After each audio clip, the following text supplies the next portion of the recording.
Neuroafirmar sencillamente se resume en valorar las diferencias. El principal es el no crear heridas de identidad en la persona autista. Tenemos hoy por hoy niños de 5 años que sencillamente ya no tienen ni deseos de vivir, porque el Correcto. continuo lo hemos escuchado, lo han expresado. O sea, niños de 5 9 años de que yo estoy mal, yo soy el que estoy mal, yo Tengo un tengo defecto. problemas, tengo un defecto, porque siempre lo que se me pide o lo que pasa las 24 horas del día es que me exigen que deje de ser yo. Como si estuvieras en una zona de tortura.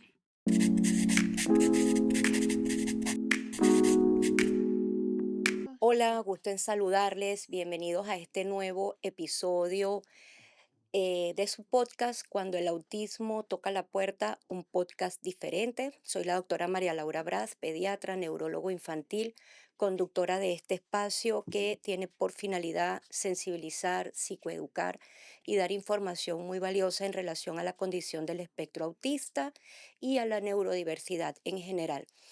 Hoy tenemos un podcast muy especial, muy bonito. Me acompañan personas muy valiosas.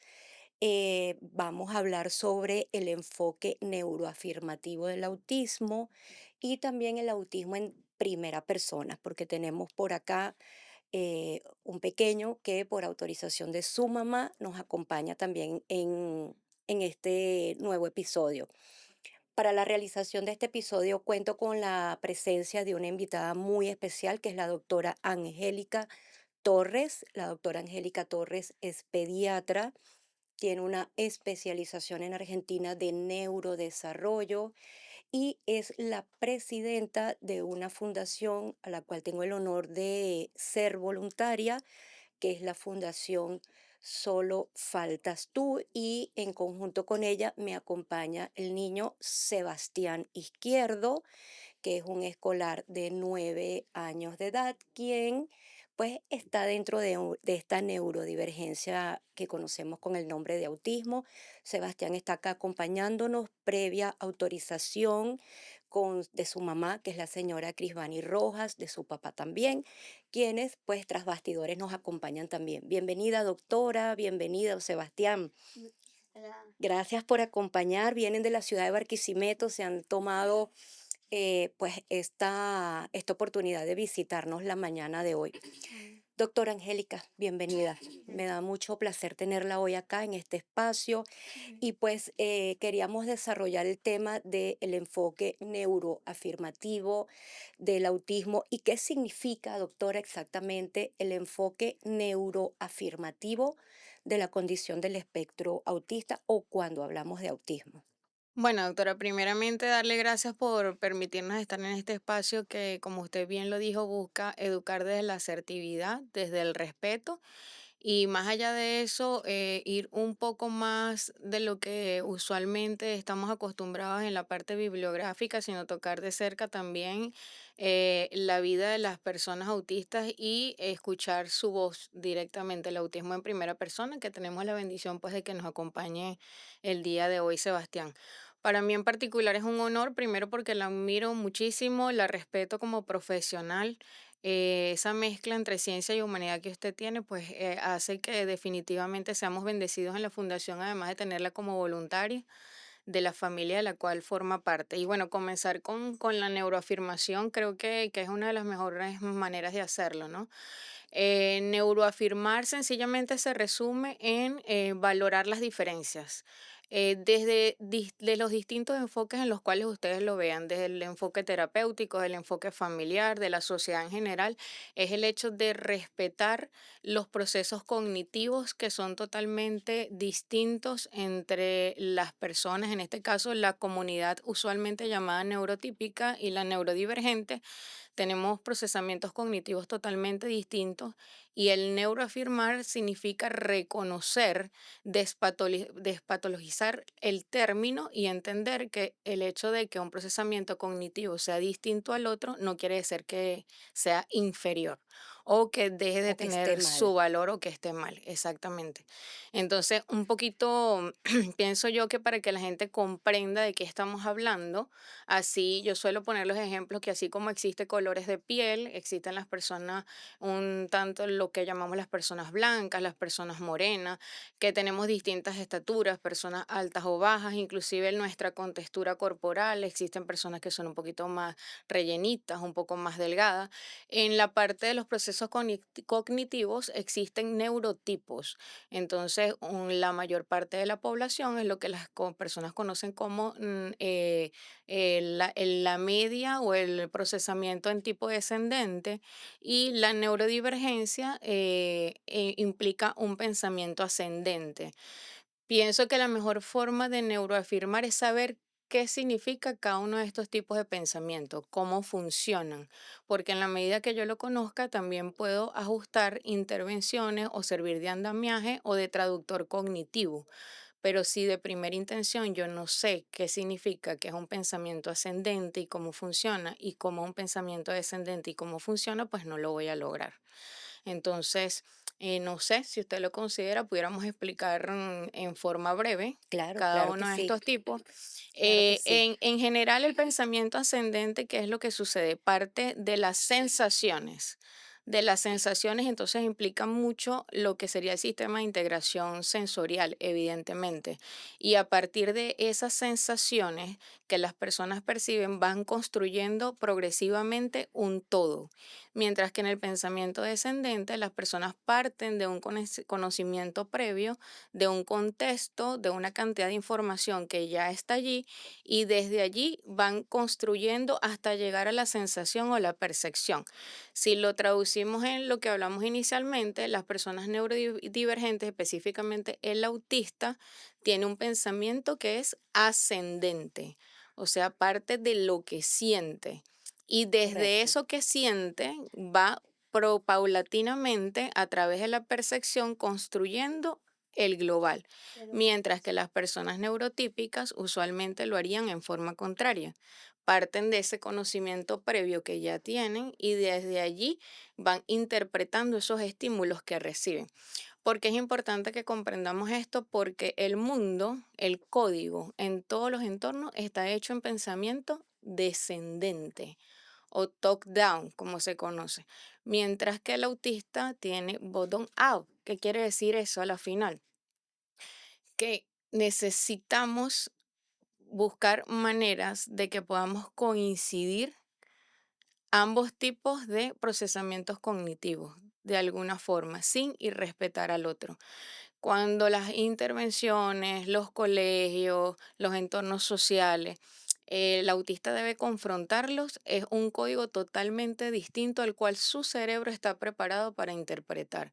Entonces creo que ahí es donde ocurre la primera brecha o gran Correcto. barrera, y el error de interpretativo de que el hecho de que tú tengas un pensamiento ascendente quiere decir que estés mal y que tienes que dejarlo. Tienes que pasar a mi tipo de procesamiento cognitivo. Eso no es real, no debe ser, y neurocientíficamente ya se sabe que son dos tipos totalmente diferentes, y Correcto. que lo que debemos buscar es todas las personas que estemos o nos desenvolvamos en este entorno, comprender cómo funciona el pensamiento ascendente, cuáles son sus características, cuáles son sus grandes ventajas, cuáles son los grandes valores que puede aportar, y en función de eso, pues ir construyendo. Claro, incluso esto da el punto de partida para entender que las terapias a las cuales estas personas en los momentos diferentes, en las diferentes etapas de su vida asisten, muchas veces se cree que la terapia es para convertir a la persona en lo que yo espero desde mi neurotipo y resulta que no. Las terapias de intervención en el autismo son para que la persona tenga las herramientas de manera tal de que pueda estar bien integrado dentro de una sociedad. Y cuando hablo bien integrado, entendiendo de que los cambios no solamente deben venir de la persona autista, sino que los entornos deberían ser favorecedores desde el conocimiento de esto que usted nos está mencionando, de que debemos también ser propiciar este tipo de espacios para que pueda ocurrir. Doctora, en su criterio, siendo usted médico, especialista en neurodesarrollo, ¿cuál es la diferencia entre el modelo tradicional médico en relación a todo lo que tiene que ver con el autismo y el modelo neuroafirmativo? ¿Y qué necesidades vino a cubrir este abordaje neuroafirmativo? El principal es el no crear heridas de identidad en la persona autista. O sea, las personas creen que la neuroafirmación solamente se refiere a lenguajes, a Ujú, utilizar lenguajes neuroafirmativos y realmente no es así. Significa el hecho de acompañar e inclusive hacerle sentir a la persona y explicarle al mismo autista cómo es su tipo de procesamiento cognitivo. Pero si yo no lo conozco, ¿verdad? De primera intención, ¿cómo puedo explicárselo? claro, Y si por el contrario, usted mencionó algo ahora, ¿por qué constantemente sucede? Porque incluso las evaluaciones y las herramientas terapéuticas aplicadas es en pensamiento descendente. Entonces ya ahí se viola un derecho que debería no ser violentado, es un derecho inalienable a recibir los apoyos en función de tu tipo de procesamiento.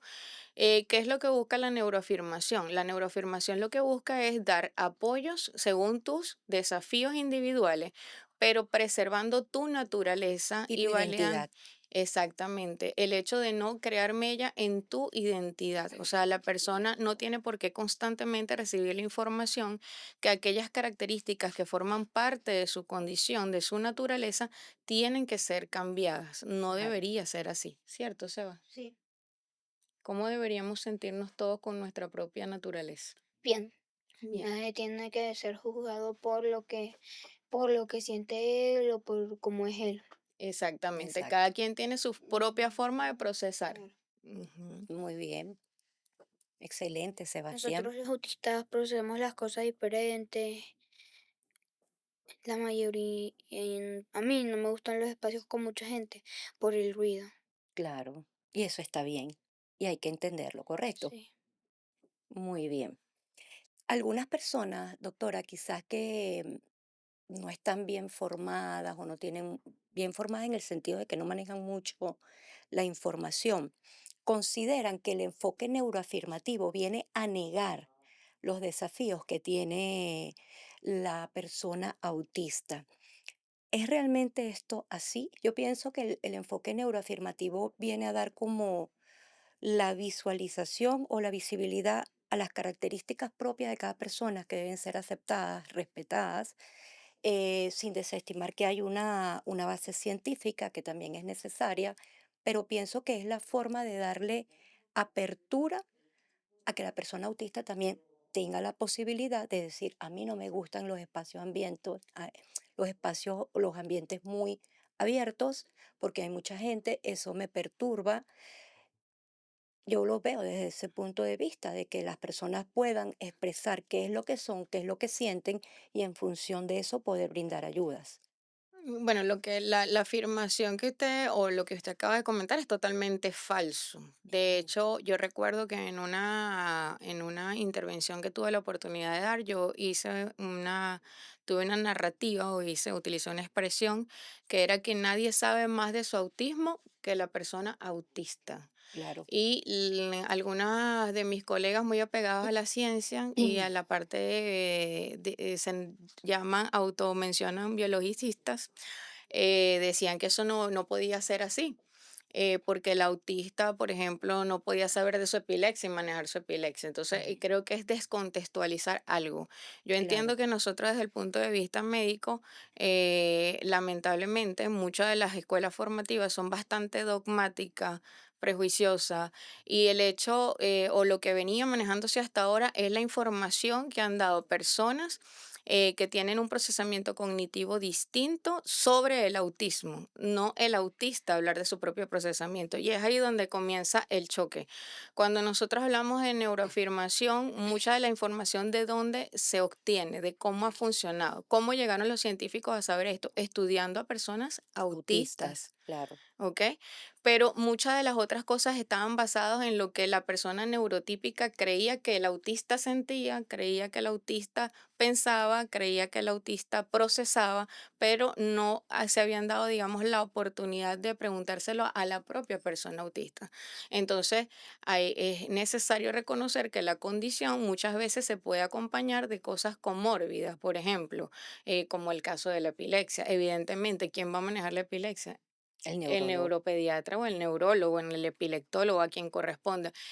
Puede estar acompañado de otras cosas sindromáticas, por ejemplo, con cardiopatía. Evidentemente, ¿quién la va a manejar? El cardiólogo. Cuando nosotros nos referimos a que nadie sabe más de su autismo que el autista, lo que queremos establecer es que este tipo de procesamiento cognitivo, ¿quién puede saber qué necesita más que la misma persona?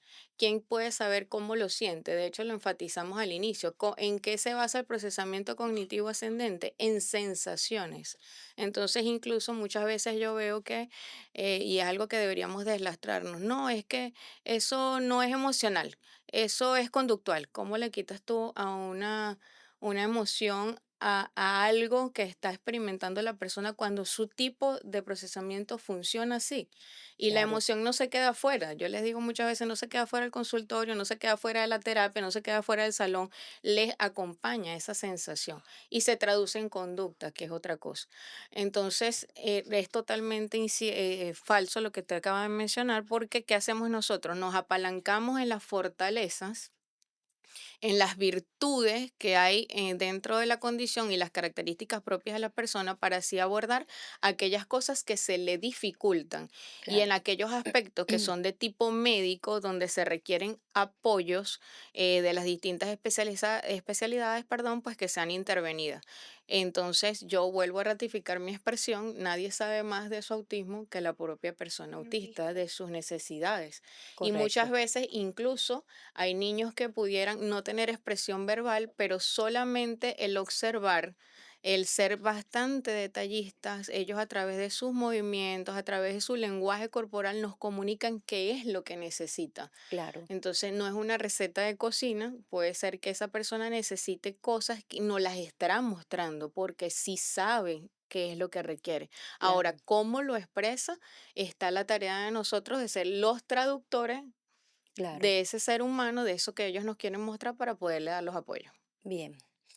Bueno, hoy nos acompaña la doctora Angélica Torres, pediatra especialista en neurodesarrollo, mi gran amigo Sebastián, que es un chico de 9 años que está dentro de la condición del espectro autista, y pues ya sabemos que no es cierto que este enfoque neuroafirmativo viene a romantizar una condición del neurodesarrollo, no se le está restando la debida importancia a los desafíos, pero pienso que todos los seres humanos tenemos desafíos en diferentes áreas. A unos nos cuesta aprender de una manera, a otros somos más habilidosos para algunas actividades que otros, y por eso, pues, la autora ha sido bien enfática en decir que este enfoque, que muy probablemente la ciencia va a tener que agarrar y hacer suya en algún momento, pues viene a más bien a catapultar lo que debería ser el abordaje empático, humano y respetuoso del autismo. Doctora, ¿cómo cambia la manera de diagnosticar el autismo desde una perspectiva neuroafirmativa? Sabemos que no hay nada más difícil dentro de una consulta neurológica que ofrecer un diagnóstico, en este caso particular del autismo. Pienso que depende mucho de la forma en cómo el profesional comunica a los padres esta situación, esta condición del neurodesarrollo de sus hijos, pero ¿cómo pudiese el enfoque neuroafirmativo, sin negar las bases científicas, claro está, del autismo a una familia que recientemente se está enfrentando con miedo, con incertidumbre, con ansiedad a esta nueva situación que están presentando en casa? Bueno, doctora, yo pienso que definitivamente el cómo usted comunica el diagnóstico influye en el pronóstico. Eso no tengo ningún margen de duda. Si yo presento el diagnóstico como una sentencia, yo voy a dejar a unos papás que van a estar desolados, que les va a costar accionar, y que además ya yo estoy mandando una información acerca de qué concepto tengo yo acerca de una condición de vida, Ujú, y estoy en cierta forma inyectando esa misma energía y proyectando esa energía en estos padres que van a iniciar en un camino que está lleno de incertidumbre. Para algunas personas, de hecho, cuando les da el diagnóstico es la primera vez que escuchan la palabra, o escasamente lo asocian con lo que han visto en la televisión, en series, en películas, o una serie de cosas que no es la realidad. Cuando yo ofrezco el diagnóstico como una oportunidad, como un abanico de oportunidades, yo voy a tener unos padres que si bien desde lo natural van a vivir un proceso de duelo de aquellas cosas que creyeron o que probablemente signifique un cambio a los planes, lo que ellos tenían planificado, lo que ellos tenían pautado como su realidad de vida, pero van a ser unos padres que van a accionar, que saben que hay muchísimo por hacer, indistintamente del nivel de necesidad de apoyo, que ahí es donde viene lo del tema de la romantización. Realmente siempre hay algo por hacer, indistintamente que el niño tenga leves, moderadas o importantes necesidades de ayuda. Y ya lo decía usted hace unos días también, que el autismo no es estático. Correcto. Cuando yo ofrezco lo que debo ofrecer según las necesidades individuales, según el perfil individual de esa persona que además tiene un contexto social, son muchas cosas las que yo tengo que contemplar.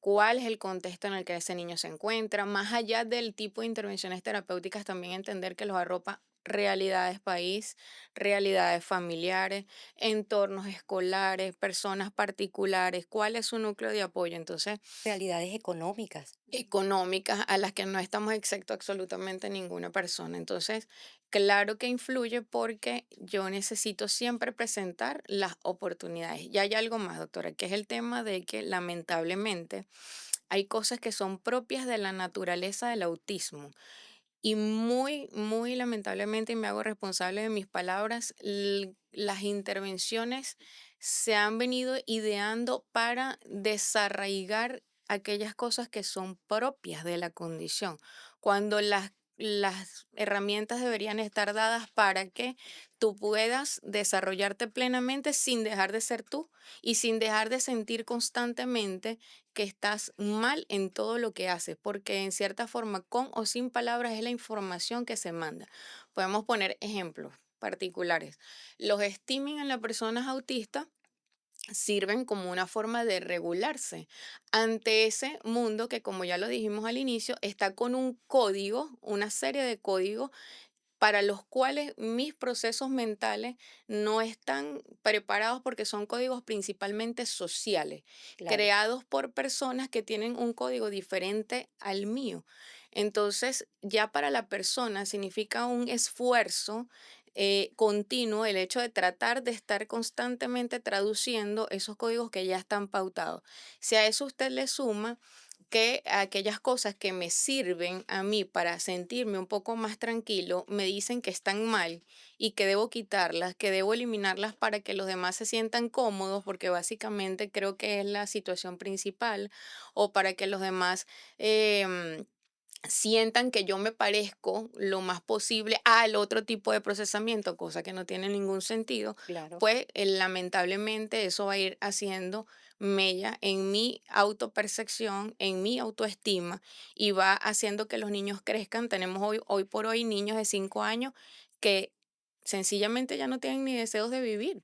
Porque el Correcto. continuo es, lo hemos escuchado, lo han expresado. O sea, niños de 5 9 años de que yo estoy mal, yo soy el que estoy mal, yo Tengo un tengo defecto. problemas, tengo un defecto, porque siempre lo que se me pide o lo que pasa las 24 horas del día es que me exigen que deje de ser yo. ¿Qué piensas tú, Sebas, con respecto a eso? Que está horrible, está mal.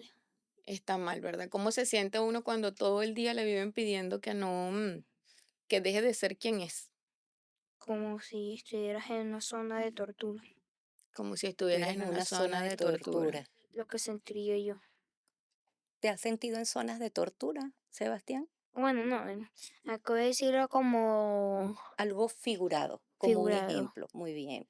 Y nosotros los autistas, yo he visto chamos autistas que ni los comprenden. Nada más es, que le molesta el ruido. Nadie sabe que tiene autismo y lo tratan Como que sí tiene un problema. como el problema es él, no el racismo de los demás. Eso, muy bien.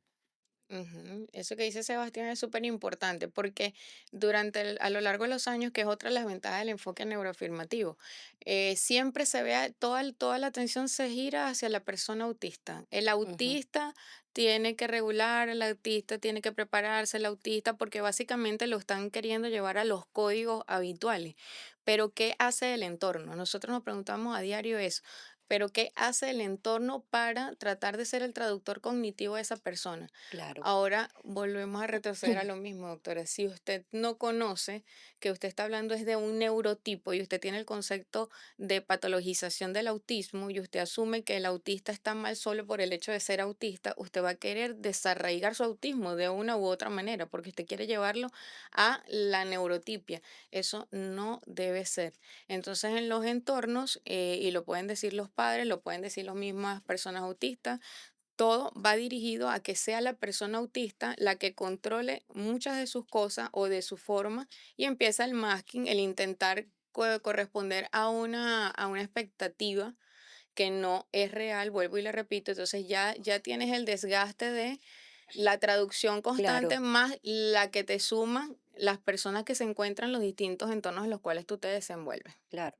Em, Ahí aplica mucho, doctora, o rescato y traigo a colación el modelo social de la discapacidad. El modelo social de la discapacidad, obviamente no estoy hablando del autismo, pero de pronto lo pudiésemos como poner en paralelo. El modelo social de la discapacidad indica que el problema de la discapacidad es el entorno, que muchas veces no propicia, por ejemplo, en un supermercado, si no hay una rampa para una persona que va en una silla de ruedas, la persona no puede acceder tranquilamente a ir a hacer las compras que quiere. El problema es la persona que está en silla de rueda o es el supermercado que no tiene la rampa El para acceder. supermercado que no tiene la rampa. Correcto, Totalmente. correcto, Sí, doctora, pero es que las barreras más difíciles de saltar no son las barreras visibles, son las invisibles. Y las correcto. invisibles están sesgadas a la individualidad, al ser humano, a la persona que comparte conmigo, al prejuicio del otro, a lo que la otra persona tiene como mito o tiene como paradigma. Entonces, nosotros tenemos una gran cuota de responsabilidad, lo hablo desde la parte de la ciencia de la salud. ¿Por qué? Porque cada vez que se presenta el tema, si usted se da cuenta, el tema, cómo se presenta el tema, cuántas veces hablamos de realidad de neurotipo, cuántas veces iniciamos la conferencia diciendo existen dos tipos de procesamiento cognitivo y nuestro procesamiento cognitivo, el de la mayoría, es de esta manera, pero las personas autistas tienen este otro tipo de procesamiento y Claro, dentro de sus características de procesamiento está esto y esto y esto que es súper valioso, que es súper válido, y tienen otras cualidades que pueden ser desafíos, pero ese desafío, ¿por qué viene? ¿Porque es autista? Ah, no, viene porque la mayor parte de los códigos sociales o entornos sociales están figurados en nuestro tipo de pensamiento. Si ya usted va dando esa perspectiva que es la real, y eso es algo en lo que yo quiero hacer énfasis, que las personas creen que esto es una utopía, que esto es filantrópico. No, es que la neurociencia lo ha demostrado. Esos claro, tipos, esos son neurotipos, eso existe, así como hablamos de otras características, pues esas ya están más que estudiadas. Entonces, si nosotros como personas de ciencia empezamos desde la ciencia con humanidad a mostrar las realidades, y lo mostramos de esa manera, también vamos educando asertivamente a todas las personas, entornos escolares, entornos sociales, nuestros mismos colegas, acerca de que el cómo nosotros expresamos las cosas ya pone al autista en un lugar. claro. Entonces, muchas personas dicen, pero ¿por qué hablas de condición? Yo no estoy en acuerdo, pues estamos hablando de las partes médicas, yo Médica, no estoy claro. en acuerdo, eso El es un modelo, trastorno. el modelo tradicional y Claro, hegemónico, entonces, ¿qué hablamos nosotros? Claro que sí tiene un peso, porque yo no estoy desconociendo los desafíos del autismo o lo que hablamos hace un ratito de que puede haber comorbilidades cuando yo digo condición. Yo eso no lo estoy desapareciendo. claro, Ah, pero ahora yo digo, refiérase usted a un autista y dile, ay, tú eres el trastornado.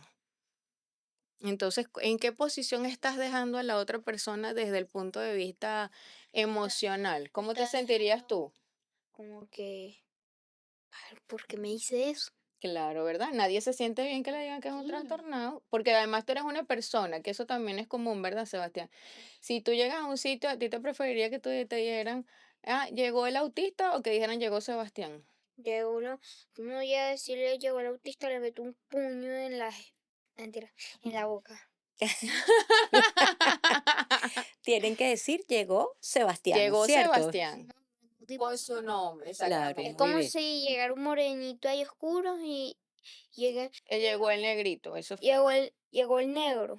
Claro, es Claro, despectivo, es tienes despectivo, razón. totalmente, Despectivo, Sebastián. racista. Sí, claro. O sea, el siempre no olvidar a la persona, no dejar de lado a la persona. Siempre se prioriza por el diagnóstico. Y parece mentira, doctora, pero cuando llega el diagnóstico del autismo llegan otras cosas supeditadas que son del prejuicio de los demás. Ya esa persona no tiene nombre y apellido. De hecho, le puedo hablar con propiedad en los entornos escolares, en las universidades, inclusive usted pregunta, porque vamos a intervenciones, discusiones de casos. Ah, sí, el autista grado tal. Ujú, Y uno queda como que, ah, sí, Pedro Pérez. O sea, ya la persona ni siquiera tiene nombre y apellido. El nombre pasa correcto. a ser El el diagnóstico diagnóstico y el y apellido, el los nivel de niveles, severidad, el nivel de apoyos que de requiere. apoyo que tenga. Entonces, eso es súper triste y Es habla mucho de la realidad que vivimos. claro, y es muy estigmatizante además. Totalmente. Sí. Doctora,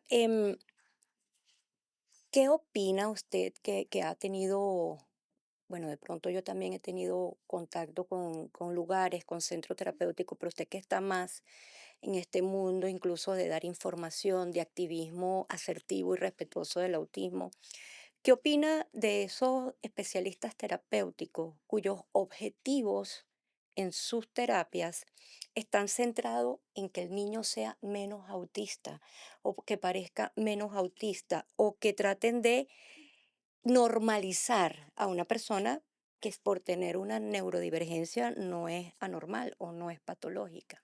Yo pienso que una de las cosas más dolorosas que puede haber, doctora, en el día a día, terapeuta, maestro, y voy a decir lo siguiente, padres inclusive, pero cuando uno empieza a indagar y a tratar de estar cercano al por qué esto está pasando, se da cuenta de que incluso los padres han aprendido esto de los especialistas, de cuando el especialista le da el reporte de su hijo, por ejemplo, y le dice, tienes que quitarle los stimming.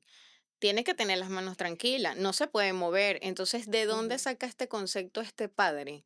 De lo que Much- escucha, de lo que le están orientando estando en- incluso que es el deber ser. claro, ¿Qué pasa? Porque digo que es extremadamente triste y ahí viene la cuestión de equilibrar las cosas, la autocrítica.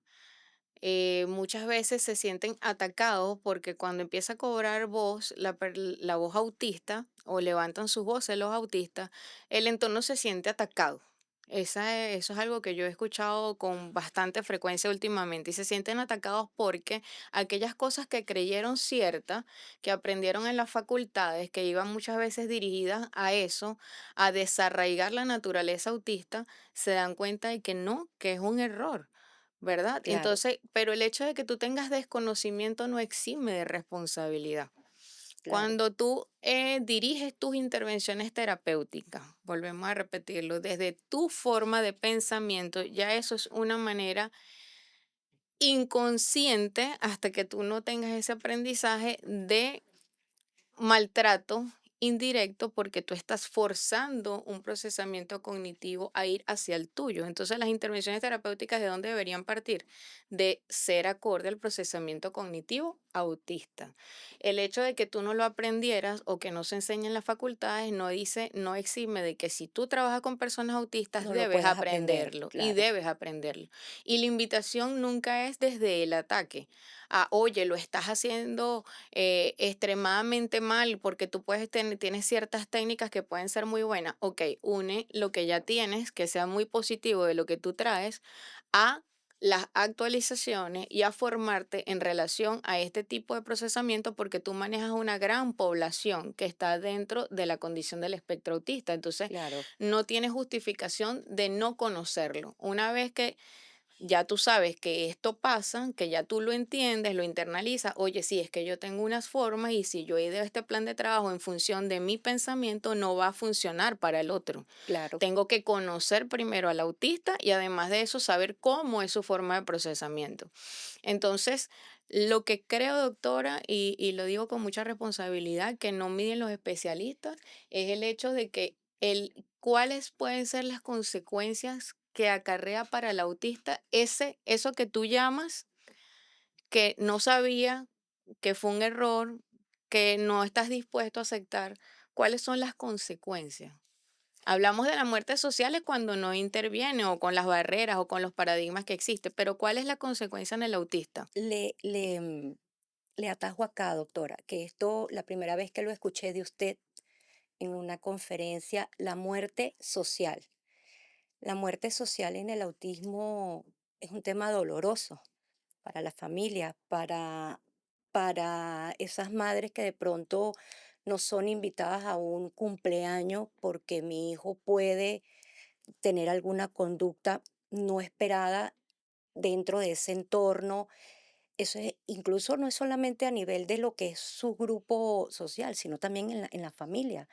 Hay madres que manifiestan sentirse solas en este camino, que sus propios familiares los dejaron como que en el aire y más nunca. Yo fui parte de mis reuniones familiares, de un almuerzo de domingo, y cuando yo escuché esa palabra, la muerte social, yo quedé, "Guau, es fuerte escuchar eso". Pasa mucho en el autismo. Pasa constantemente en el autismo, pasa constantemente, incluso en los entornos escolares, ¿verdad, Seba? Sí, ¿Qué pasa normalmente en las escuelas cuando un niño es autista? lo excluyen de todo. Lo excluyen. ¿Y cómo se siente el autista con eso? Horrible, como si fuera, como si él fuera el causante de todo eso, el fenómeno, El problema, el ¿verdad? problema. Eso es lo que normalmente le hacen sentir. Ujú. Y Pero entonces él no es el problema. Lo- Él es el que necesita no sé cómo decirlo, pero es el que necesita, el que ser quiere entendido y ser aceptado. entendido y aceptado. Él no es el problema es la gente que no lo comprende. Exactamente. Exactamente. Entonces Muy bien. va quedando relegado. La muerte social, ¿qué pasa en las sociedades científicas, doctora? Usted habla de muerte por desnutrición y todo el mundo se ataca. Ujú. Todo el mundo se colapsa porque, Dios mío, ¿cómo muere un niño de hambre? ¿Cómo es En el posible en el 2026. 2026? Pero nosotros tenemos niños que fallecen, adolescentes que fallecen, que se quitan la vida, inclusive porque el nivel de maltrato, de invalidación que existe es tan severo. Incluso hay adolescentes que contemplan esa realidad que usted menciona, en cómo sus padres quedaron básicamente relegados a estar con ellos, porque en ningún entorno son aceptados con sus características, son Claro. burlados constantemente. Hay maltrato físico y emocional. ¿Qué pasa? Que usted habla de maltrato y viene otra vez la reacción un tanto se escandalizan porque uno dice es maltrato. Sí, claro, es maltrato cuando yo, si tengo 90% de población autista con la que trabajo, tengo un desconocimiento y giro una intervención inadecuada que va escalando, porque eso empieza como una herida de identidad. Posteriormente, ¿qué va pasando? Existe un problema de autoconcepto, luego viene el tema de la autoestima, la autopercepción, La llega depresión, y la ansiedad. automáticamente llega el burnout autista se acompaña luego de un trauma complejo en el autismo, terminamos con depresión mayor, con ansiedad, con un intento suicida, una ideación suicida y un suicidio que se cumple. En el peor, en eso, en los peores escenarios, pero ¿qué es lo que más frecuentemente pasa? Que tenemos las personas con los constantes estallidos o Ujú. bien sea los apagones. Entonces, ay, ¿qué le pasará al autista?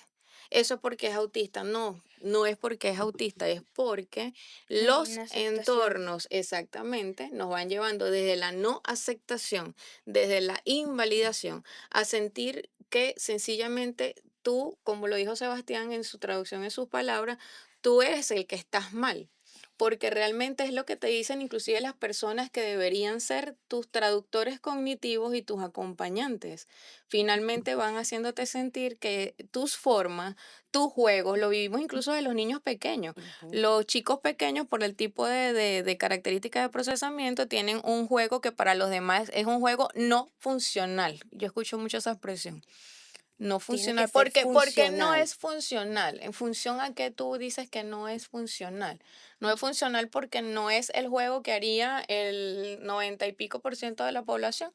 Para esa persona ese juego tiene Un valor un valor. Entonces ya o ahí, tiene un porqué. exactamente. Ahora, si tú no entiendes el por qué, no debería acompañarse de un calificativo que además no es nada positivo, ni debería invalidar el tipo de juego de la persona. Claro. Entonces es como ir un poquito atando cosas y no, definitivamente estoy en desacuerdo y siempre la invitación a los profesionales es si todos podemos cometer errores, todos podemos tener dudas, todos podemos tener, y de hecho tenemos cosas que aprender diariamente.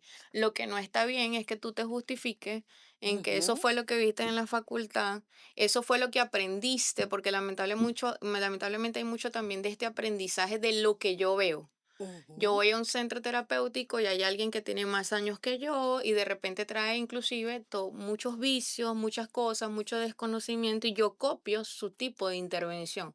Entonces, no, es tomar lo mejor de lo que yo aprendí, de esas técnicas que yo aprendí, pero también actualizarme y definitivamente en el caso de las neurodivergencias, si yo voy a trabajar con personas neurodivergentes, tengo que comprender a profundidad la neurodivergencia y el tipo de procesamiento de esa persona. Eso convierte a ese especialista médico o terapeuta en una persona con conducta capacitista. Por supuesto que sí, doctora, sin duda, no hay duda alguna de que eso es así. Incluso, yo también suelo escuchar con frecuencia esta expresión, no, está muy bajito, está muy bajito. Yo antes hacía como algunos comentarios jocosos Yo al hablo, respecto. ¿Quieres decir algo? ¿Qué sí, quieres decir? con lo de cómo era y que la muerte social.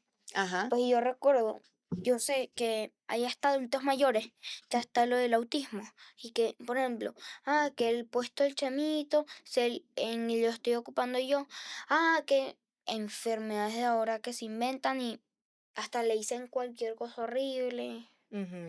horrible, Como que si no existiera el autismo.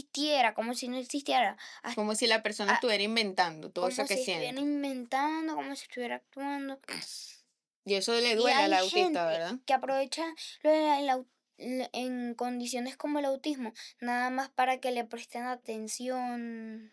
Ujú. Eso es lo que creen los demás, ¿verdad? Que lo Sí, utilizan como para que llamar la atención. O como que es una moda Ujú, una moda. ser ujú, O autista. sea, y es una enfermedad, es una ujú, condición, como dijo la doctora María Laura. Es ujú. así. Es así. Y este tema es como que triste, este no es como los otros episodios. Acá hay temas que son Difíciles, fuertes, fuertes, sensibles, ¿verdad? Sí. sensibles. Muy Sí. bien. Eso que dice Sebastián es totalmente cierto. Uy, y si me tocó. Y en algunas partes que dijeron, en algunas partes que dijeron me sentí identificado, que eso es lo que siento. Sí, es Muy así. bien. Sí, doctora, el capacitismo es una cosa que bueno, que nos toca mucho de cerca. ¿Por qué? Porque la persona pierde valor solamente por el hecho de ser autista, a los ojos de los demás.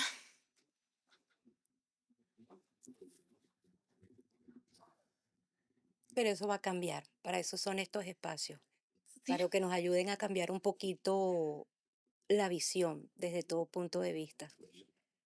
Si las personas supieran de cerca el enorme valor que tienen las personas autistas, o sea, los autistas, muchas de las cosas que socialmente se les ha dado un disvalor, por ejemplo, el hecho de no tener dobles intenciones, el hecho de no poder tener la parte de la manipulación perceptiva, el hecho de no querer hacer daño, porque la gente tiene un error de concepto, piensa que es que, no, no, es que no es capaz de mentir, no es que no es capaz de mentir, es que ni siquiera le encuentra sentido a Claro. mentir.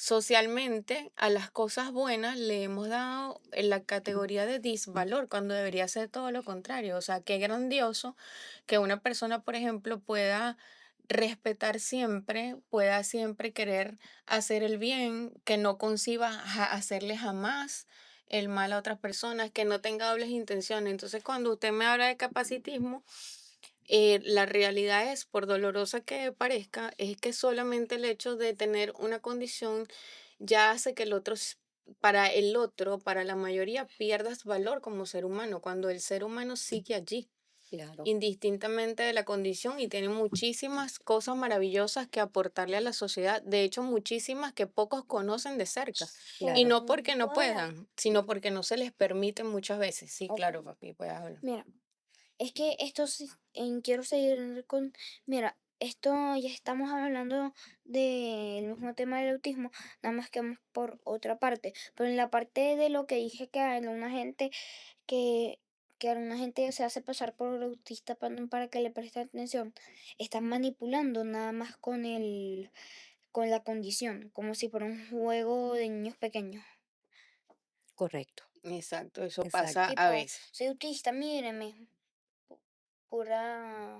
Ujú. Pura Eso mentira. lo dice, sí, yo creo que Sebastián ha escuchado mucho eso, porque lamentablemente también en entornos escolares se les manda el mensaje hasta a sus propios compañeros de que utilizan su condición para manipular, para otras cosas, cuando no, por no saber entender y aceptar que muchas de las cosas que esa persona vive o experimenta es es así, es válida, es lo que siente y no puede comunicar algo distinto a lo que realmente siente. Que el hecho de que tú no Claro, lo comprendas y no lo aceptes no quiere decir que no exista. Entonces, es lamentablemente muy, muy, muy, muy muy triste, complicado. muy complicado.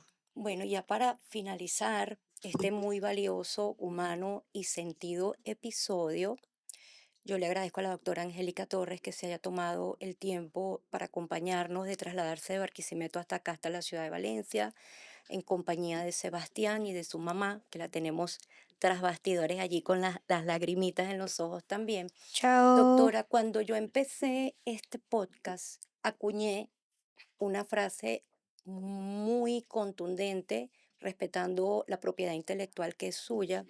A mí me gustaría que pues usted cerrase este episodio, no solamente con esa frase, sino haciéndole un llamado o a las familias, a las instituciones educativas, en relación Mm, a esta parte un llamado de positivo, atención. exacto, un llamado positivo en relación a al autismo, a la neurodiversidad. ¿Tú quieres decir algo para cerrar? Bueno, chao. em, Fue un gusto estar acá, de expresar lo que yo siento. Y ya terminamos el cuarto episodio. Hasta la próxima. Ujú, muy Doctora, bien. Bueno, doctora, el mensaje que yo pudiera mandar general es que el autismo es una forma distinta, totalmente distinta de sentir, de percibir y de procesar el mundo.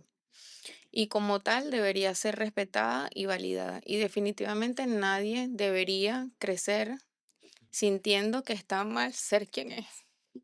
así es, Yo pienso que nadie debería tener esa herida emocional en ninguna de las etapas de su vida. O sea, no tiene ningún sentido además, pienso.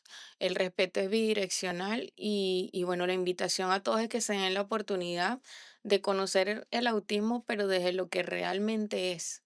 No de lo que escucharon, de lo que dicen los libros, esa es la oportunidad también de escuchar a la persona autista, de estar cerca de ellas y bueno, se irán dando cuenta que muchos de esos mitos, prejuicios y paradigmas que existen pues no son reales. correcto. Y es como para finalizar, seguimos utilizando el valor científico de los criterios del DSM-5, pero desde la compasión, no la lástima, desde la compasión del enfoque neuroafirmativo. Muchísimas gracias por acompañarnos, gracias a todos, gracias al equipo de producción que siempre está allí. Y bueno, los invitamos próximamente a un nuevo episodio de este podcast Cuando el autismo toca la puerta, un podcast diferente. Gracias. Chao. Chao.